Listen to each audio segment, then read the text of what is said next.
મિત્રો, હું છું આપનો ખાસર ભગીરથ આપ કાર્યકર્તા ને આ જે બોટાદમાં બની રહ્યું છે ખેડૂત મહાસંમેલન રાજુભાઈ કરપડા દ્વારા, તો રાજુભાઈની રાત્રે 3 વાગ્યે ધરપકડ કરવામાં આવી છે.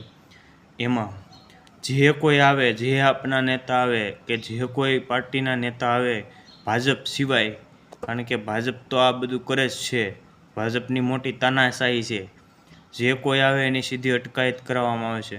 તો હું જરીક ખેડૂત મિત્રોને કહેવા માગું છું કે તમે આમાં રુચિ ધરાવો, નકર તમારું હક છીનવાઈ જશે અને તમે આની આ દિશામાં તમે હાલ્યા જશો, તમારું જતું રહેવામાં કંઈ વાર નહીં લાગે. એટલે મારું કહેવાનું એમ છે કે તમે આનો વિરોધ પ્રદર્શન કરો તો જ તમારો હક મેળવી શકશો, બાકી હક બક મળશે નહીં. આની આ દિશા ખેડૂતોની રહેશે, ખેડૂતની રહેશે, મારા દેશના સૈનિકોનું રહેશે, અને આ કોઈના બાપનો દેશ નથી, બરાબર છે. આ સ્વતંત્ર પ્રજાનો દેશ છે, નહીં કે ભાજપની તાનાશાહીનો. માટે તમે તમારી હાથે તમે લડત લડો તો જ તમે સુરક્ષિત રહો, બાકી સુરક્ષિત રહો નહીં.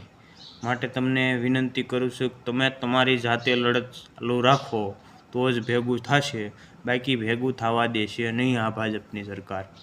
આનો ટાર્ગેટ બીજું કોઈ નથી, બસ લૂંટો લૂંટો લૂંટો ને લૂંટો જ, બીજું કોઈ વસ્તુ નહીં. નીકળું પૈસા અને આપણા દેશમાંથી લેણું અવળું સડી ગયું છે કે 2-2.5 લાખ હજાર કરોડ રૂપિયાનું દેણું સડી ગયું છે. તો એ કોની માથે? આપણી માથે જ ટેક્સ ને. તો એ આપણે પ્રજાને જ ચૂકવવાનો ને.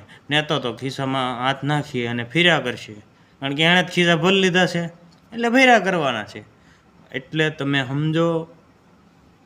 જય હિન્દ, જય ભારત.